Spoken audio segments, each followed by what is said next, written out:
Yes, I would like to start recording. Thank you for asking me. Thank you for asking, Ma. Thank you. Thank you. Bro.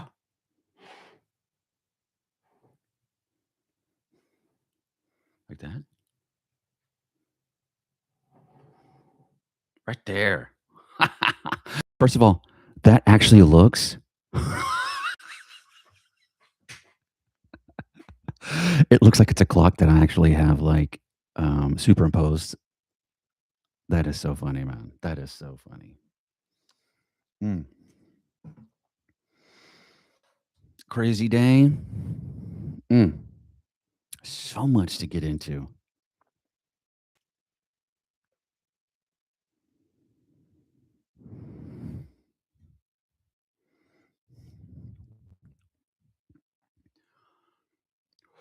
Mm. Mm-mm-mm. You know what though? I'm pretty sure I grabbed the summary from that.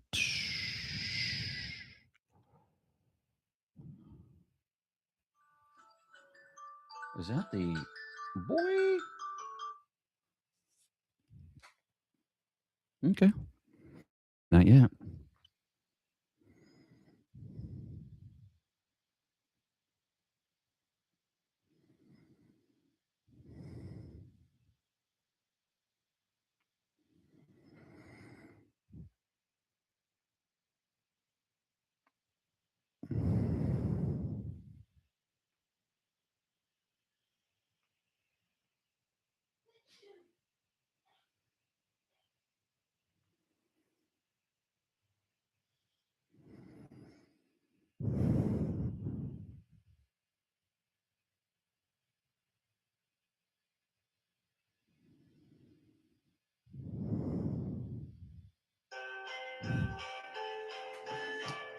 Wow. Get ready. There it is. Dude, they work side by side. Yes, they do. It is 7 a.m., top of the hour, and you guys know what time it is. What time is it, man? It's business for breakfast time because we are live. We're live. We are live. Yes, we are live. Good morning, business builders, and welcome to Business for Breakfast, where business is the most important meal of the day. I'm your host, Aaron Novinger, the Venti Business Guy, otherwise known as VBG. Our goal in this show is to make you 1% smarter today by unpacking business news over the last 24 hours, sprinkled with tips and tricks to help you mind your own business. Now, I always like to think that you guys are here for me. Hey, Ron, teach us a little, bro. Justin, good morning, sir. Bright and early. Thanks for jumping on, brah. But look, let's jump into the most important thing that all of us do every day, which is the morning mark. But why do we love it? There's no prompts required, no drinks, no gear. It's you and a functioning brain. We'll work with what we've got. Wherever you are, desk, truck, kitchen, job site, standing or sitting, it don't matter. Pick one thing you will finish today. Not a list, not 10, not three, just one. Now, mark it mentally and write it down. That is a line in the sand. That's the thing the day doesn't get to erase. That is the pause that sharpens the, hold on, edge, the moment that turns noise into signal. It's the tiny act that makes business owners dangerous in a good way. That, my friends, is your morning mark. Your day's officially started. All right, you beautiful business builders, buckle up, buttercup, because you're in for an amazing show. Amazing show. Now, if we can be honest, today is Wasabi Wednesday, which I've told you guys a million times. Playa, I love this day. The reason why it's gray is because on Wasabi Wednesday, it's the day of gossip and tea. That's right. So on Wednesday, I get to indulge in one of my favorite things, which is giving you all the latest TMZ gossip. You guys know I'm Italian, and Italians love the tea. Yes, we do's. So today's going to be mind bending. You're going to be absolutely blown away. And wait, I promise I never disappoint. Wait until you check out the Scott Adams Reframe Your Brain lesson. It is powerful, very powerful. But today being May 20th, I know you guys are ready and rolling to hit this day in history. And you guys know our little handshake agreement that we have. That, by the way, was us shaking hands with rubber gloves. But we have an agreement, a gentleman's agreement between us. I agree to inspire you, educate you, help you learn a little, maybe laugh a little. You've already agreed. This is something we already agreed on, that you will like and subscribe, right? If I make you learn or laugh, you have to like and subscribe, right? It's a brand new show. Look, we're 60-ish episodes in. And so we are just now building up some steam and momentum. And here's the thing. You guys know I do this show for you. I do this show for me. Us mom and pop venti shops. We get up every day and the world kicks us in our teeth. And look, man, we all like wake up like, why did I choose this life? And it didn't. It chose us. It's the way it is. We all have to, what's that old saying? We got to hang together or hang apart, you know? And to me, this is us hanging together. 1 hour little motivational, business church service. That's what Business for Breakfast is. It's for us, right? Now, let's jump into some this day in history. Not juicy news, that ain't yet. This day in history, because it is insano. Today being May 20th, and you guys know I do this show every day that we do it. It is up to date news from the last 24 hours, right? So when we do this, this is what happened in this day in history. 1873, on May 20th, the patent, I swear on my life, bro, the patent for blue jeans. Yep, it happened. That's right. Levi Strauss and Jacob Davis were granted U.S. patent number 139121 for improvement in fastening pocket openings using copper rivets. So literally, the button-down jeans, right? The button on the jeans was patented by Levi Strauss and Jacob Davis. And the fact that we only know it by Levi Strauss and not Jacob Davis makes me believe that this could be the same situation that we saw with American Idol's very first season, where there was two hosts. That's right, Ryan Seacrest and Brian Dunkelman. Yeah, most of you guys don't even know who Dunkelman is. He is actually now an adjective. Like, don't Dunkelman that. It's like that. Okay, it's an adjective and a verb. It's like no. Don't dunkle that. Don't do it. And if you guys remember, he quit after the very first season because he thought the show was a joke. And I think we now realize who's done better. Brian Dunkelman, Ryan Seacrest. Let's see. Seacrest has the same net worth-ish, maybe probably more, than Simon Cowell, who in the very beginning was his boss player. Yeah. So I'm like, did Jacob Davis have the same thing, man? This day in history, 2006, the structural completion of the Three Gorges Dam in China, the main wall of the massive hydroelectric project, was officially finished today. Huge pinnacle of hydraulic and civil engineering, man, creating the world's largest power station. Wow. In terms of installed capacity. Unbelievable, man. Like the Three Gorges Dam, like I'm pretty sure is way bigger than the Hoover Dam. Like, I'm going to find that out right now. Let's just Google it and find out together, because I know as you're driving, you can't do that. Let me do this for you. Okay. Which is larger? Versus Hoover Dam. Three Gorges Dam in China is significantly larger than Hoover Dam. Yeah. Spanning roughly 5 times the length and possessing over 10 times the generating capacity. Bro. But also, let's be honest. I mean, China's population, I believe, is 1.4 billion. We are about 300 million.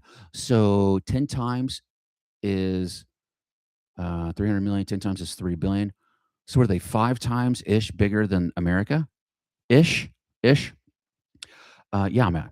Big. Oh my gosh, dude. This day in history, 1995, the Apple Cube design concept Around this week in 1995, early structural concepts for a glass-dominated, high-efficiency architecture was being drafted by hardware teams, which means it says the philosophy of minimalist, hyper-precise design eventually culminated in iconic retail engineering marvels like Fifth Avenue Cube, but Apple's Cube design. You understand the secret to everything Apple did when they were in their heyday, when Steve was still alive. Okay, Tim Cook is a different beast. Okay, he's a manager, not an innovator. And but the deal is Johnny Ives is the one that had the unique ability to hear and feel what Steve was saying, and he had the ability to translate that into a physical product. Steve actually is not the one who's like, oh my gosh, I need an iPod to look like blah blah blah. Nope.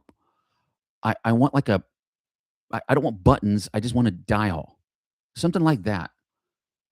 And then Johnny's job is to make that a reality, knowing Steve's parameters, minimalist, blah, blah, which all came from his time at Reed College when he took the calligraphy class. Go listen to Steve Jobs' 2005 commencement speech, and it will blow your face, mind, and head off your body. First of all, he was in remission of the cancer that eventually killed him, but he talked about the biggest lessons he learned, including the dots connect when you look back. Mind-bending, bro. Mind-bending. This day in history, 1932, Amelia Earhart takes off for her solo Atlantic flight. No way, bro. Right now, today. So, like this morning, she's already taken off, 1932. Departure from Harbor Grace, Newfoundland. Earhart took off in her red Lockheed Vega 5B, landing in Northern Ireland the next day. Bro, you talk about, first of all, a female in a predominantly dominated male industry, doing something that literally nobody done before, trusting an airplane. And let's be honest, the reliability of those birds back then was not what it is today. Okay.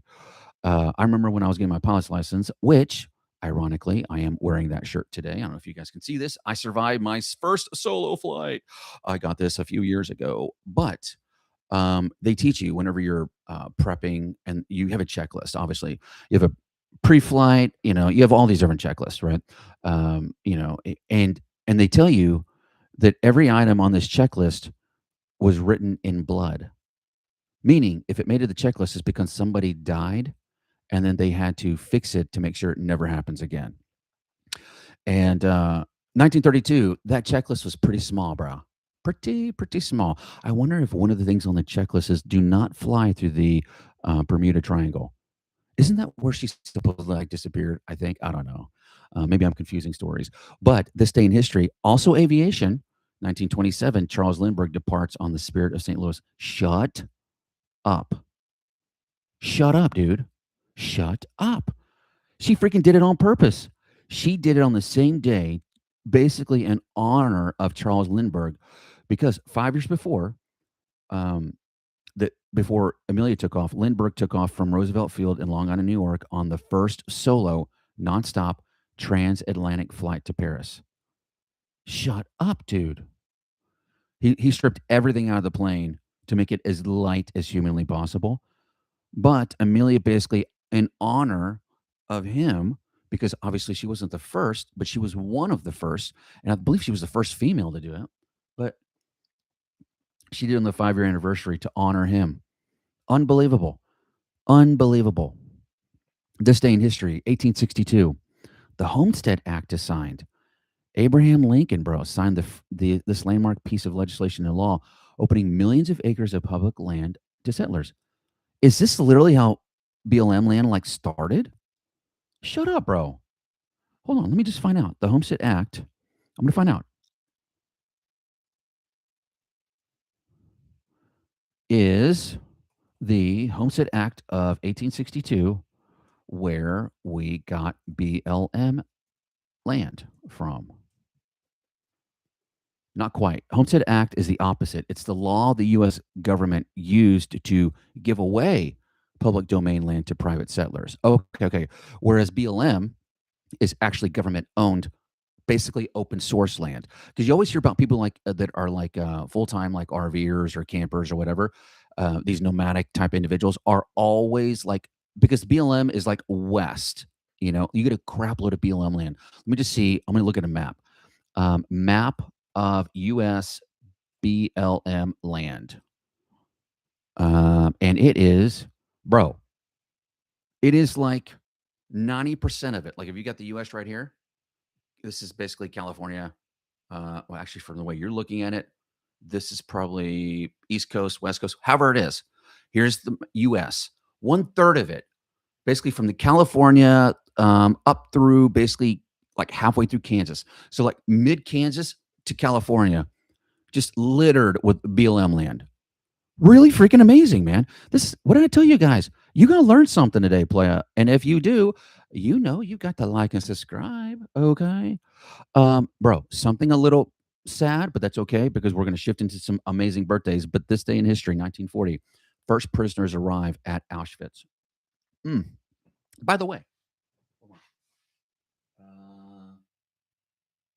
I know it's here. Where is it? What? Where's Man's Search for Meaning? Shut up. Okay. That's got to be added. Man's Search for Meaning by Viktor Frankl. Go read that book, bro. He was a doctor that was actually in Auschwitz and talked about the spirit of the human being and your ability to translate what you're going through and deciding to be happy in the midst of the storm. The book will blow your face. It is amazing. But that happened this day in history, man. Now, can we shift into some amazing stuff? Because you have no concept who has birthdays today. No concept. Okay. Concept number one birthday, my boy, Jimmy Stewart. Jimmy Stewart. You know, what is it? Good morning, Bedford Falls. No, God, that was horrible. That was the worst impersonation ever. But my favorite movie, no, not my favorite movie, my favorite Christmas movie of all time by 10 miles, It's a Wonderful Life. I literally told everybody, like, I feel like my person is one half Jimmy Stewart. Like the way God made me is to wake up and to save my own version of Bedford Falls against the evil Mr. Potter, to keep it from being Pottersville, you know? And I'm telling you, man, like that dude changed history. Could you even fathom life if you didn't have a Jimmy Stewart? Gosh, man. And what was amazing about that is he was actually served in the military before he made It's a Wonderful Life. And so he was also like in the military serving his country, just a fantastic human being. Fantastic human being. Just a good man. And dude, I didn't know he was a freaking bomber pilot. He was a decorated World War II bomber pilot. What? I just knew he served. Shut up, bro. Okay. This day in history. No, bro. Don't even say my queen has a birthday today. Do you believe in life after love? That's right. Mrs. Cher, our queen. Yes. Cher, I tell you, I fell in love with this chick. Yes, I'm obsessed with her music. And without question, if she comes to concert, I'll be one of the few straight dudes there, crying and holding hands with everybody in there, because she is the goat. But I fell in love with her in a movie actually before I even really knew who she was, and it was with her and Sam Elliott. I'll say the year, the movie, The Mask with Cher came out with Sam Elliott. Yeah, that was 85. 85, bro. I was 9 years old. I don't know if I saw it when it first came out, but I was really young when I saw it. And bro, it changed my life because it's about their son who has elephantitis. And he's got a really deformed face. And bro, really from that moment, man, I really felt a heart for people that are different. And from that moment, I feel like became a champion for the championless, a voice for the voiceless. Um, I think from when I watched that movie. That movie had such a profound impact on me. And by the way, I think it should be mandatory, like viewing. Like I'm talking in school, like Roots and then The Mask. Okay. and it's not The Mask, it's just called Mask. And I guess the main kid, his name was Rusty. Dude, the struggle that the parents had to go through, how he got made fun of, how it changed his heart. Oh, come on, bro. And my queen's birthday is today. Come on, Cher. Come on. Bro, shut up. William Hewitt from Hewlett Packard. Today's his birthday, 1913. Shut up. What else happened, bro? Okay, okay.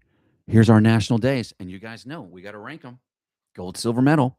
Now, first of all, I don't know if you guys know this, but today is National, I'm pretty sure, let me just make sure. Yes, National Be a Millionaire Day. I swear on my life, bro. National Be a Millionaire Day. That could be gold because everybody wants $1 million. But I don't think people want, here's what I believe. I think people want to be rich because the stress of the money overwhelms most of us. And all we want to do is be relieved of that stress and anxiety. We're like, look, I know having a lot of money brings its different problems. You're like, but look, can I just put these problems on the shelf and pick up different problems, please? Like, wait until these problems become, and then maybe I'll pick up that one down the road. Okay. But man, it is just overwhelming. And I say this every day, man. Those that live in the castle up on the hill in the kingdom rarely ever drop the, the drawing board, not the drawing board, but the front gate over the moat and trod down into the village and hang out with us people as peasants. They just don't. And I feel like if everybody, if the people in the administration understood what everybody goes through, but you have to understand, us constantly needing money is productive for society. I know this sounds weird, but the best position for Uncle Sam is to have 300 million people that are very uneducated with money that have to go and produce to consume. That is literally what keeps this entire machine circular between business and individual, enterprise and individual. This circular, this is literally the secret to a sustainable economy, right? Uneducated consumers who labor to increase consumer spending to spend it in the economy. It's a circle of life. It's a circle of life. But what else is a national day? World Meteorology Day. Meteorology. Commenting the signing of the Metro Convention in 1875. What? Okay, that is absolutely unequivocal. That's not even gold, silver, bronze. That is not even there. But it's also National Rescue Dog Day, which is a biggie, and World Bee Day. That's right. Little. Bro, I got to tell you a story about my pops. I lovingly talk about three different pops in my life, but pops number one, adopted dad. My dad, my whole life. He died when I was 5 years old. He was the toughest son of a bitch I ever met. I'm telling you, until he has a heart attack in 97, he never said I love you. He was just that dude. Okay. Like he'd be like, it's like if you ever watched the show Goldbergs, and you're like, the dad was always like, hey, moron, get over here. That's how we were all told that dads loved us in the 80s. Okay. And so I remember one time, bro, this dude, two times specifically dealing with wasps and bees. I grew up in Philadelphia. You guys knew this. We lived on base housing. And I remember we were walking through two buildings that were like multi-unit. I think we had like 2 or 4 townhouses that were a part of like base housing, and there would be like gaps in between them of like grass. And we parked up on this hill, so we had to walk across the street through these other buildings, housing developments, and then walk up this hill. And this was like kind of springtime. It was like those like little white flowers all over the place. And Pops did this all barefoot. Okay. And so, mind you, we're in the East Coast, white flowers everywhere, which means bees everywhere. He don't care. He don't care. So we're just walking, blah, blah. And obviously it's like, and you have to understand, Pops, like the word GD, like G damn it. Okay. This dude used it like a tapestry. Like he would weave that word in everything where it didn't even seem unusual. And he'd be like, oh, G damn it, what was that? Like he talked like he was a farmer, bro. Like Pops was just like farmer, okay? And I'm walking with him, and he lifts his foot, and a freaking bee is underneath him just stinging him. And he lifts his foot like he got tickled. No, no, no. If he got tickled, he would lift his foot faster than this. He just kind of like gently looked up, oh, damn it, and just grabs the bee, squishes it, and keeps walking. I'm like, what? Crazy. Okay. Then literally within a year, same time. Okay. So he had a old, like 1980 something Silverado pickup, long bed, obviously single cab, and no air conditioning. So the windows were always down. And so, he always had like the farmer's tan, but it was always the left arm had more of a tan than the right arm because he always had his left arm out the window. And he had a white t-shirt on. I remember like it was yesterday. And it was just like the same around the same time. And always like, he's like, gee, damn it. How, and it was like, okay. And he does this slowly, by the way, goes over to his t-shirt, lifts it up. And I'm watching this, lifts up the shirt like this. And there is a freaking bee just going to town stinging this dude. I'm telling you, bro, World Bee Day because of Pops, that's probably because honestly, and I'm not saying that dogs are bad, but unless you've got a couple really great cats, dogs to me and cats are like equal, great in different areas. But if you like fish because it's a pet and you bring it up to take care of it, then you will love cats because they also have 10 times the personality of a fish, obviously. But no, dude, like National Bee Day, big deal, man. Okay. Those things basically keep the entire ecosystem alive. So honestly, dogs, they're cute, they're furry, they're great, but okay. In my opinion, let's do World Bee Day as gold. I know this is weird. You weren't expecting it. Let's then do Be a Millionaire Days number 2, just so I want people to ascribe to something that relieves the suffering because we're all freaking suffering, man. Call that silver. And then let's just basically say National Rescue Dog. It's definitely there, but let's make it bronze. That's mine. You tell me in the comments your ranking, okay? Now, I knew that this day would blow your mind, okay, day in history, but wait until we talk about the juicy news. The juicy news. Juicy news, because it is tight today. Listen, here we go. We're tracking a groundbreaking SBA rule change, doubling cumulative loan limits. Department of Army is actively putting billions on the table for small business service and trade providers. Bro, fierce NFIB battle to block unapproved credit card fee hikes. Bro, there is so much to talk about today. So much. Okay. But if we can, let's talk about the news because it is powerful today. First, can we talk about the biggest political upset that's happened forever? And Mr. Thomas Massey got blown out of the water in Kentucky because he basically had unlimited funding from support groups that supported a tiny little country that we often call Philadelphia.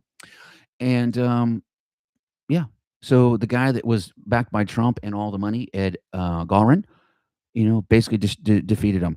And the crazy thing is again, I'm not for or against a current administration. It's just how does it affect me? And to be honest with you, I think most right-leaning or independents basically voted for Mr. Orange Man because of his promise of no war. If you remember the first year, he was trying to get his Nobel Peace Prize. And he's a guy that basically stops all the wars. I've stopped 8 wars. This dude hasn't said that in months and months and months. But he was like, I stopped 8 wars, 9 wars technically, And it's all gone. And the only voice that we heard to counter that was Thomas Massey. And so I see pros and cons for both. I see the individual that says, look, I just want to blow up everything to get to the truth. That's your Candace Owens, your Jesse on Fires. Like it's just these individuals that are just like truth bombs. Okay. Baron Coleman's. There's amazing, amazing independent journalists. Megan Kelly's, Tucker Carlson's. And they get lamb blasted because they seek the truth more than picking a side. And I do understand the concept of don't let the little stuff cloud the big stuff. But at the same time, to independents, this is not little stuff. It's actually huge stuff. So to the masses, it might be stupid. And why are we doing this and dividing the group? But in the end, there's some faction and some heat going on there. And so, yeah, man, big deal. But Really? Oh, no way. So the DOJ creates a $1.8 billion anti-weaponization fund and grants the Trump family IRS audit immunity. Interesting. As part of a massive settlement dropping an IRS lawsuit, the Justice Department established the fund to compensate individuals and groups previously targeted in investigations. You always wonder the dog not barking. Why? If you are so above and above reproach and above the board, why would you have somebody issue you immunity? Why? Last administration's first time I think we've ever seen it where people were given preemptive pardons for crimes that were never even accused of. Why? You know. I don't have to say it. You know why. Let's see what else is going on in the news today. I always talk about this like the news, you know. Let's see. Well, let's go back in the NFIB because they're fighting new banking rule allowing uncapped credit card swipe fees. Yes, yes. NFIB sent an urgent opposition letter to the Department of the Treasury on May 19th, which was yesterday, finding an interim final rule from the Office of the Comptroller of the Currency. Now, mind you, this dude, 6 months ago, first part of the year, was literally every week we were hearing him talk about how he was going to basically come on the scene and he was threatening credit card companies. You better cap your interest at 10%. And now we're basically hearing that Visa, MasterCard are basically just given carte blanche to charge whatever they want. Like it's already one of the highest like fees, overhead costs for local retailers. Seriously. I mean, this is huge, man. NFIB is aggressively pushing Congress to pass the Bipartisan Credit Card Competition Act of 2026, which would force processing networks to compete, giving you the right to choose more affordable transaction networks. Yeah, bro, this is 100% a duopoly, and duopolies are always working together. They always are. You saw this firsthand, and I'll tell you exactly when it is. The year Microsoft poured 100 mil into Apple. What year was that? 96? 97. 97. So 1997. You talk about literally one of the greatest things that happened and where you saw duopolies working together, because during that time, Microsoft was under investigation by the FTC and was dangerously close to be broken up as a monopoly. Bill Gates basically hands a blank check to his law firm and says, figure out a way around it.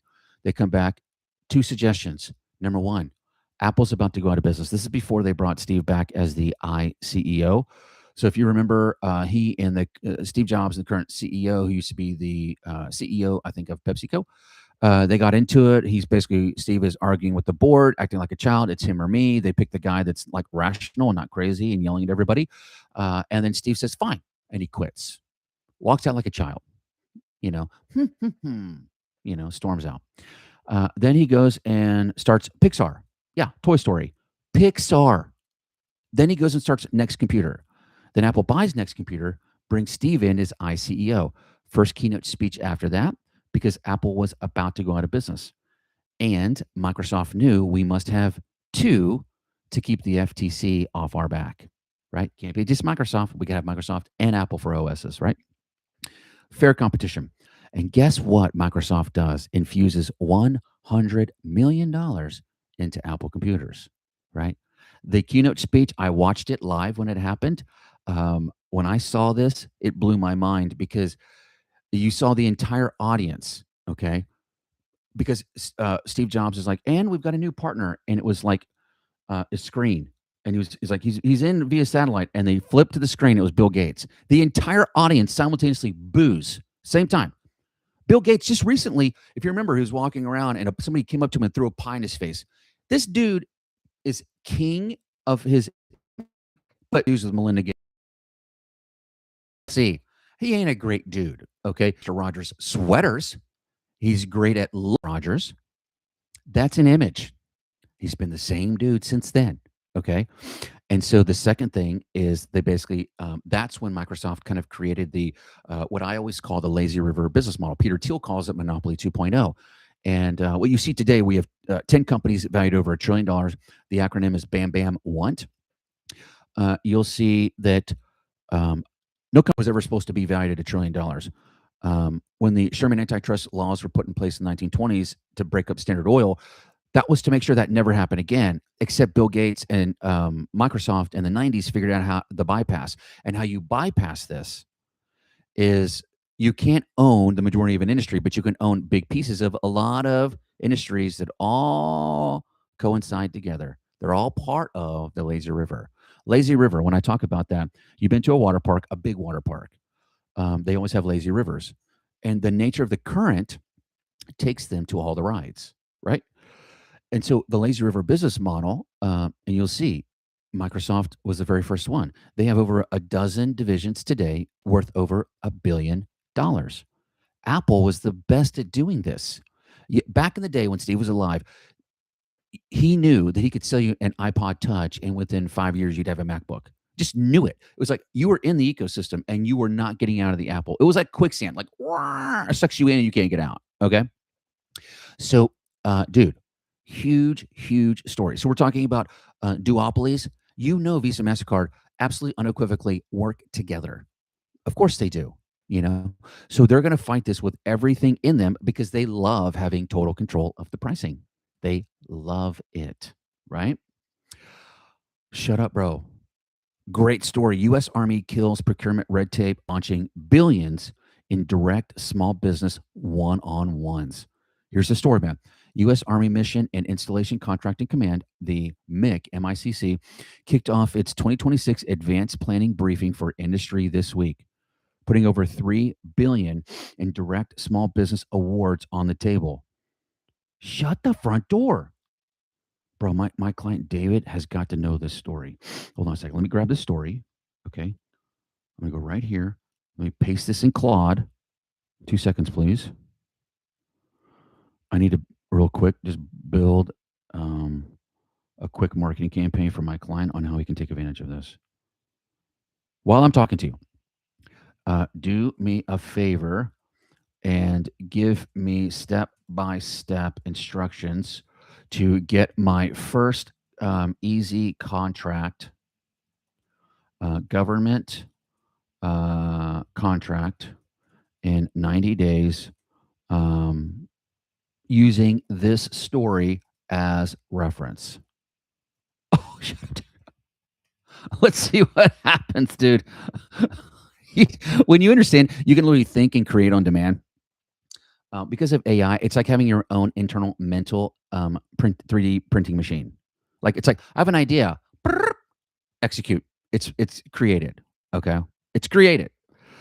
But this is a huge deal because small manufacturers are now they're opening the door to allow them to bid on these contracts. Okay, they're trying to level the playing field for trade logistics service shops by bypassing these complex corporate procurement networks. Okay. And allowing just individuals with like machining shops. You have to understand, bro. Mr. Orange Man is so intentional about dethroning China as the global production powerhouse that he is doing everything in his power to bring manufacturing onshoring back to the U.S. Manufacturing back to the U.S. They're calling it MOGA, Make Onshoring Great Again, which is basically bringing manufacturing back to the States.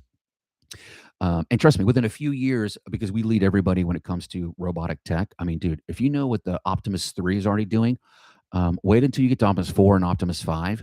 It is just like light years ahead of everybody else. And so China does build great robots, by the way. But what else is going on in the news today? Let's see. Oh, look, man. Memorial Day weekend. You guys know it comes up this weekend. Final inventory and staffing call. Memorial Day weekend, which is the 22nd to the 25th. It's the unofficial summer kickoff. We know like the pools open up this weekend. We're 48 hours away, man. We're projecting record cookout spends, travel. So if you happen to be in that business, and by the way, You guys know I leave in a week and a half for my cross-country bike ride right here. Shameless plug. This is our third year to do it. This is peddling against Ponzi's. And so, because of what we do for accounting, we have sat across the table from individuals that were affected by Ponzi schemes and financial crimes. And it is the worst crime that I've ever seen, because it's a crime that it's the only crime I've ever seen that the victims don't say anything because they're so embarrassed and ashamed. And so every year I ride my bicycle from Dallas to Washington, D.C. to raise awareness for Ponzi victims and financial crimes. And this is last year's shirt, second annual. And by the way, let me also give a little plug to us. For almost 60 years, we've kind of been the premier small business back office accounting firm, where we spend as much time helping you document transactions from last month as much time as we do on strategizing with you on profiting next month. So if you go to accountingplusaccountability.com, that's accountingplusaccountability.com, you'll be able to see what it is that we do. And if you have questions about any of the stuff we talk about, or hey Ron, I need some help with some paperwork, or I want to strategize with you, I've been stuck for 2 years on this one thing, we're here for you. There's a little gold button up there in the header that says talk with Aaron, or maybe speak with Aaron. Click that. You can talk directly with me. Scroll down a little bit. You can ask a question. The resource is there for you guys, okay? But we want you guys to kind of know why we do what we do, right? And it's for you. It's for me, and it's for you. But what else is going on in the news today? Okay. All right. Now, did you guys get hit with any of that bad weather? It's supposed to be crappy weather all weekend, specifically like in the Midwest. Man, we got some gnarly storms yesterday, dude, like gnarly storms. Hopefully, all you guys listening, unaffected in those bad areas. I've got a lot of clients that listen to the show from Oklahoma and Missouri, which is where our offices are located, which we all know is Tornado Alley. Okay. Like the 3 offices that we have are literally all 3 right in the path of this huge storm that's blowing through right now. Right happens to be Memorial Day weekend, of course, but huge news stories. Let's see what else is going on in the news that you guys want to know about. Okay. We've talked about this a couple times, man. Tariff refunds are flowing 60 to 90 days out via the ACE portal. You guys know yesterday I took about 10 minutes and described to our manufacturers that have paid tariffs on how to go get that refund through the ACE system. It's the ACE security protocol. I gave you guys the websites, everything. So when you guys basically get everything taken care of, get that thing submitted, it takes, I don't know, a few weeks to get approval. And then once you submit everything, refunds are 60 to 90 days out. Okay. But we're talking like not small refunds, 30 grand to 300 grand, some less, some more, but big amounts of money. This is not small potatoes. Like back during COVID, you guys remember the ERC, employee retention credits? They were not small. They were big credits, man. Big credits. Okay. Well, what else is going on? Oh, shut up, bro. Agentic AI commerce projected to hit 1 trillion by 2030. If you want to know what agentic AI is, go to Perplexity and give it a command. Go to my website, give it the website, evaluate it, analyze it, look at my top competitors, and give me some suggestions to make it more effective. I just completely made that up, on my own. And then you will watch it. Go to your website. If you have it do something for you, you will write Python code. So agentic means it controls other stuff.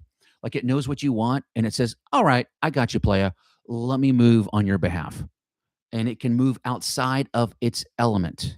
Okay, agentic. Claude AI is now agentic. Like go to Claude and you'll see Claude doing the same thing. But industry research projects projects agentic AI commerce, automated shopping and procurement agents acting on behalf of consumers and business will reach 1 trillion in transaction volume by 2030. Shut up, bro. Yeah, bro.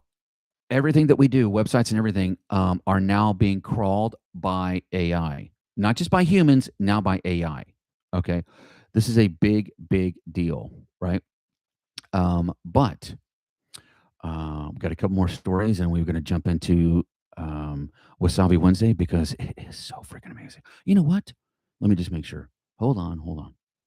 Let me just make sure there's nothing here.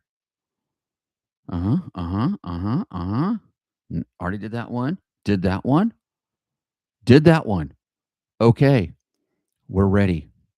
We are ready for my favorite topics. Okay. Which happen to be, this is Wasabi Wednesday, man. Wasabi Wednesday, bro. It is TMZ day. Okay. So here are the top 10 gossip stories of the week. And remember, this is live. This is as of May 20th. Okay. It's spicy today, man. And you guys know Wasabi Wednesday. Why do we say it's gray? Because when we're talking about celebs and we're talking about gossip, it's never black and white. It's always 50 shades of gray. And that's why Wasabi Wednesday, full of tea and gossip. It's spicy and it's gray, right?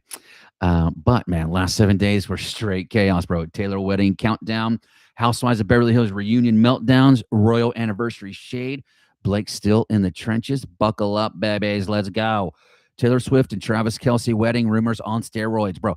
As much heat as this chick has caught from being one of the mean girls during the Travis debacle, the Blake and Justin Baldoni heat. The amount of dude, there's nobody better than Taylor Swift at managing her image. Nobody. You can say what you want about this chick. Her talent stack is mind bending. Okay, she is the best in the business. She's like she is, I think, the richest entertainer, and if not one of the richest, but it's because she is a genius at managing her brand and her image. Okay, so you knew that when all the heat was going down, that all of the wedding rumors had to, because she just sends out her army of publicists to make sure that this is the story of the day. But Taylor slang and romantic blue midi at a Chiefs teammates Greece wedding. Bridal white looks twice in a week, and Travis dropping I Can't Wait podcast bomb about the big day. Shut up. July I do's incoming? What? There's no way it's in July. No way it's going to happen. There's no way. No. There's no way it's happening in a month. I don't think they've actually officially launched a date, have they? Can we just skip this story? And I've got to go straight to Real Housewives of Beverly Hills. This show is my pinnacle. It is the apex of all of my housewives shows. I love Housewives of Rhode Island. I cannot wait for the next season or the next episode. Bro, Rhode Island for me is like Housewives of New Jersey, Housewives of New York, and Housewives of Miami all rolled in. Love those. Love Housewives of Miami. I literally love all of those housewives, but Rhode Island is like all of them. Then you've got Housewives of Beverly Hills, which is different than Orange County. It's not the same. The crew's different. How they are is different. Orange County, they're like the rednecks of SoCal, the rich rednecks of SoCal. Beverly Hills is a little bit more up. Not that they're not drama queens, but they are. But dude, Housewives of Beverly Hills, I mean, Kyle, Dorit, Sutton, Erica, Amanda, oh, bro, Bose, come on, bro. This show, this cast, mind-bending, bro. You guys know that Kyle and Maurice's daughter, Alexia, had a wedding a couple weeks ago, and Dorit was invited. And did you know that Dorit, because she's always the victim, always, okay?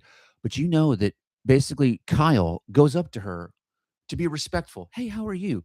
Like small talks with her, because she knows that if she doesn't, Dorit's going to say, and not even Kyle came up and talked to me. By the way, that was almost a spot on imitation of Dorit, okay? But if you just saw Dorit's face like over mine and I said that, like, not even Kyle, that sounds like Dorit, okay? But she knew if she doesn't say anything, then she's gonna be like, everybody, including Kyle, snubbed me. Well, first of all, Dorit was there to pick a fight. All she did the whole time was be on her phone and literally video and photograph everything. stayed away from everybody, didn't interact with anybody, right? Kyle comes up to her to sweet talk, to small talk. And Dorit still shit talks and said, it was rehearsed, And you're like, can you not give anybody an attaboy? Anybody? But we're not done because here in a little bit, I'm going to talk about some PK and Dorit because this dude is spilling the tea on that crazy lady. Okay. But, bro, the Erica betrayal, business accusations flying, PK spilling the tea. Dorit's emotional this chapter challenged me update.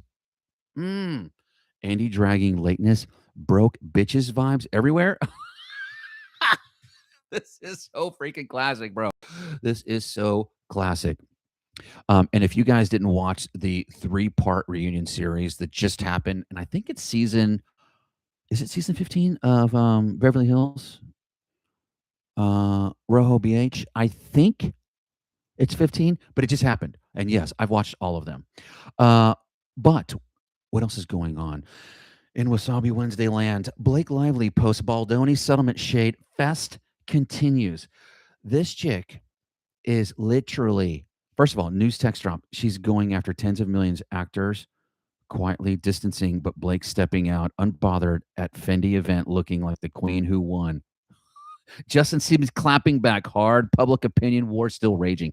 First of all, every human being on planet Earth knows exactly who won this case.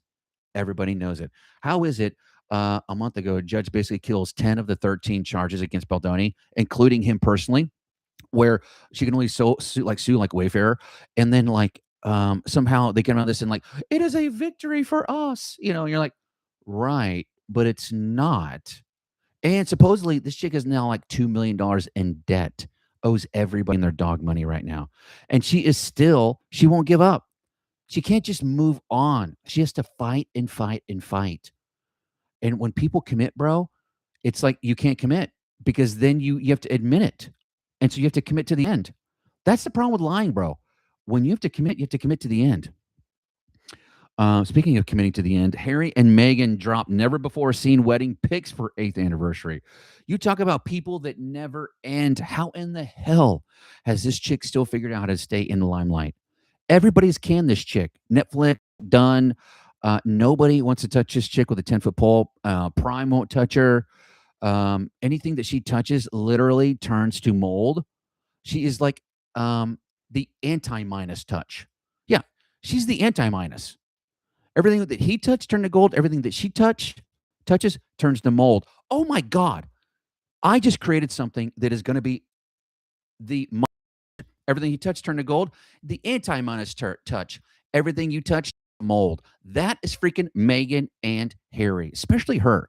This dude had the image. He had everything. He was the golden child, bro. All he had to do was and basically agree to allow his family to pick the spouse. That's it. I am a huge fan of arranged marriages, hybrid arranged marriages, like The Bachelor, okay? Where, yeah, you, the individual, can pick your top handful of people, but the family, your circle of trust, your Fokker circle of trust, whoever is in there, they get to decide because they know you and everybody else better than your emotions know you. They make decisions not on emotion, but on logic. I know. Huge explosion, right? But no. Because of that, basically, this dude has ruined his entire life. His brother, wait until Charles dies, bro. William ain't happy with his bro. Harry will have to come back begging, and I still don't think William's going to let him in. Charles will. Dads forgive. Brothers, especially if you burn the family. The oldest is the most loyal. You burn the family, you ain't getting back, bro. So this dude is screwed because as soon as Mago finds a billionaire that'll basically be like, oh, you know what? I love you, and I love it when you twerk when you're pregnant. Can we just hang out? She will drop him in 2 milliseconds, bro. 2 milliseconds. What else? Kendall Jenner and Jacob Elordi, Hawaii romance heating up. Bro, everything that this family touches, again, doesn't turn to gold, It turns to mold when it comes to relationships, bro. I'm going to see what image of what Jacob Elordi looks like. I don't know. Does he look like Chalamet? Yes. Also like Benson Boone, whatever his name is. The dude looks like him. So a little bit of like Charlemagne plus like Benson in one dude. I mean, he's not a bad looking dude. And let's be honest. Is anybody that a Cardi or a Jenner is going to date ugly? I'm going to say, well, let me take that back. Pete Davidson is not the best looking dude, but he's got like swag that makes him like insanely attractive. Again, this is what all the girls say about this dude because we all know he is not a super attractive dude, but supposedly his vibe and his magnetism is off the charts, which I also believe because he's just Pete just seems like a great dude, just a guy you can hang out with, literally like a Chris Farley, just a dude like just wants to hang out and be an average dude. To me, that's Pete, right? These peeps don't seem like that at all to me. That's me, but the PDA pics dropping more intense than ever reports. Yeah, you don't think that they had their own paparazzi? I remember when the Kardashians paparazzi scam, scam was like unlocked, and it was when Kim was photographed at a beach, and she had that big O like BBL and huge butt. And it was all like Ripley fat, and then they posted it. And it was like the first time because everything she's ever done before was always photoshopped, and she had to prove everything. The family always had to prove every picture that went out the door. So they bring in their own poppy, they bring in their own TMZ, and then they make sure everything gets edited so it's perfect, when it is released. Except this picture was not approved, and she didn't even know. And it was pictured, and it was like, what? And she had this giant like diaper butt and these micro legs, and it was like weird, bro, like really weird, like Paris Hilton, tiny skinny legs and this big diaper rear end. Really strange. But you don't think that these pics dropping is not all intentional? You don't think that everything here is crafted? Of course it is. What else is going on in the TMZ Wasabi Wednesday news? Summer House reunion trailer drops and Ciara goes full nuclear. I've never even seen this show, but it immediately sounds amazing. She eviscerates Amanda over West Wilson romance. Love triangle scandal exploding ahead of the May 26th reunion. Shut up, bro. Shut up. Bro, if you don't think Andy and Bravo have got this thing figured out, they know what they're doing, bro. Shut up. Dorit Kemsley, divorce updates, and PK's bombshell interview. This is going down on my task list. I spend 1 zillion hours training. So if I'm not studying for school, the very next thing that I'm doing is going to be watching the PK interview bombshell. I'm taking notes on this. If I write it down, that means Aaron is doing it, okay? Because Dorit freed and defensive on Beverly Hills, PK admitting he misses Lisa Vanderpump. Who the hell doesn't miss Lisa Vanderpump? I swear, bro. Love that chick, okay? And yes, we all know Brits don't apologize. Okay, we know this. We know she does no wrong. But who the hell cares? Lisa is fabulous, okay? And the fact that it's because, man, she doesn't need the money, okay? And she started her own spinoffs, bro. Like all the bartenders and stuff, like love those shows, okay? And they created their own spinoffs. This chick and her husband know how to make money, okay? But teasing reunion while spilling on their split money, London Circle secrets, and revenge moments. Oh my God, bro. Shut up, dude. What'd you guys think of that freaking Wasabi Wednesday, man? The news is so on fire. It's sizzling. Do you hear it? That is the sizzling Wasabi Wednesday that you just encountered, right? Now, are you ready to wrap this freaking amazing sandwich up with the top to just seal this freaking amazing inspirational sandwich and give you this 1 hour of deliciousness right now? Here's the top of it. The Scott Adams Reframe Your Brain lesson of the day. And it is insane. I told you from the beginning it was insane, but just wait because it is insane. Okay. Here it is. You guys know Scott Adams, I call him my pops number 3. passed away January 13th of this year. We will look back one day and call him our modern day oracle. He was the creator of the Dilbert comic book. You talk about a guy, him and Matt Groening, the creator of The Simpsons, some of the most in tune human beings, intelligent human beings on planet Earth. Yes, 100%. And so this dude wrote a book the year before he passed away, when he knew that he had terminal cancer. Basically writes a book called How to Reframe Your Brain. And the thing about reframes is it makes no sense why they work, but if it sets with your subconscious, it's an automatic click. It's an automatic light bulb. And as soon as it clicks, you're forever changed. How I receive feedback, the cash register, cha-ching, Scott Adams. Systems over goals, Scott Adams. Like, these are big mind-bending things that completely changed my life. And that's two that I can think off the top of my head out of like a dozen. Okay. But here's the normal way people look at something. The customer is always right. But here's the new way of looking at something. The customer is always right about their feelings, but often wrong about the solution. Remember Henry Ford, my boy, right here, right there. By the way, you can't see it, but that is a tiny micro lock of Henry Ford's hair. This is a plaque. One of my buddies years ago gave this to me. I have no idea how much this thing's even worth, if it's worth anything. But Henry Ford, my boy, every day we finish up, we talk about, if you think it's hard, you think it's right. If you think it's hard, you think it's easy, you're right. That was Henry Ford. Okay.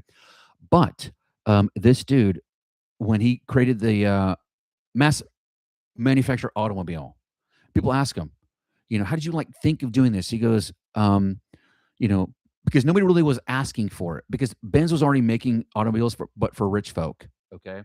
So everybody else was basically getting around on a horse-drawn carriage, right?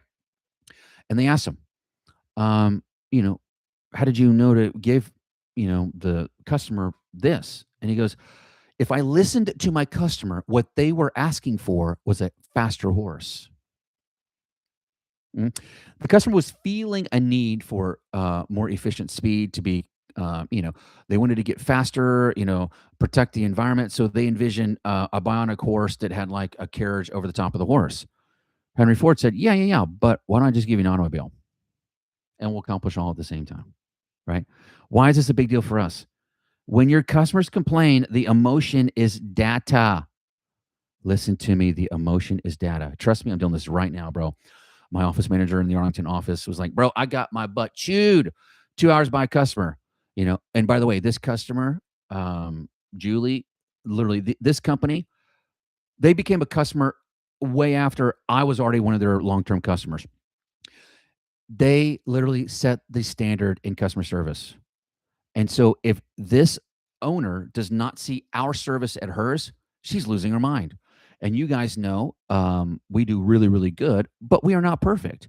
We're working on perfect, but we are not perfect. And so this customer basically was upset, and here's the thing. The emotion is data. What was the customer saying?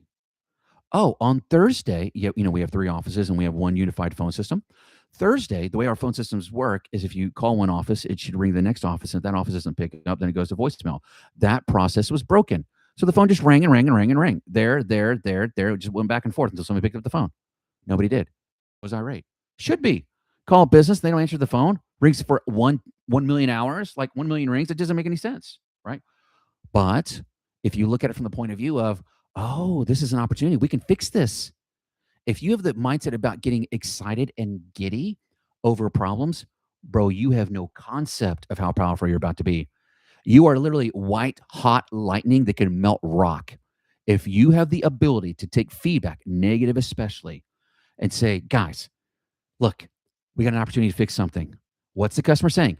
And you have to understand, every single time a customer has the courage to speak up about what they're not happy about, you have to be thinking as the mom pop Venti shop owner that you've got 24 other clients complaining about the same thing, but they're not saying anything.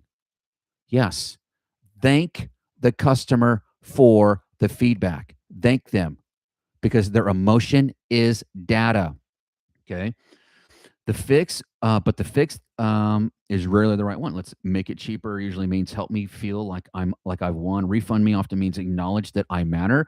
Your job as the operator is to honor the feeling and prescribe the actual fix. Okay. That's the difference between a transactional vendor and a trusted advisor. Are you the one that is focused on fixing problems, or do you get defensive and take everything personal, right? Which are you? Because if you take everything personal, like how dare you say that? You will never look at this from the point of view as an opportunity to improve your business, um, capture more customers, make more customers happy. Nope. You look at it from the point of view as being a victim. Things are happening to you. You have no power over this. It's just happening. Are you insane? You're the owner. Do something about it, brah. Do something about it, man. Speaking of doing something, you as an owner, listen to me, man. I know for a fact you are all of you in your mind right now are like, bro, hey, Ron, everything you're saying is exactly what I've been saying.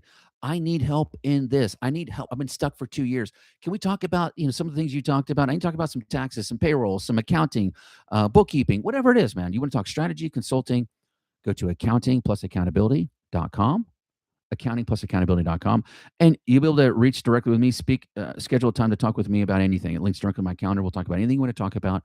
Put it in the notes. We'll talk about it. You don't want to wait. Cool. Scroll down a little bit, ask a question, we'll reply back or read it on the air. You want to partner with a company that will guarantee you that will double your profits in a year. We're the only ones that do it. You want to talk with a company that puts you in peer advisory groups to help you succeed. Only one that does it. Only accounting firm on earth that invests in account managers that meet with the business owners monthly and or quarterly based on the volume of the business to strategize and to help them be more successful and profitable. I know. Mind blown. But yet that happens nowhere at any time in our industry, period, since the beginning of time. Nope. We're the only one that does it. But you have questions about that, you know where to go. And guys, that wraps up another episode of Business for Breakfast. And tell me, was it not the most mind-bending show ever? Ever? I know it was, right?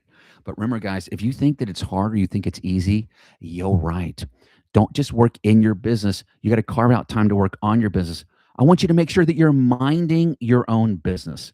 All right, my business builders, you got the news, you got the tips and tricks.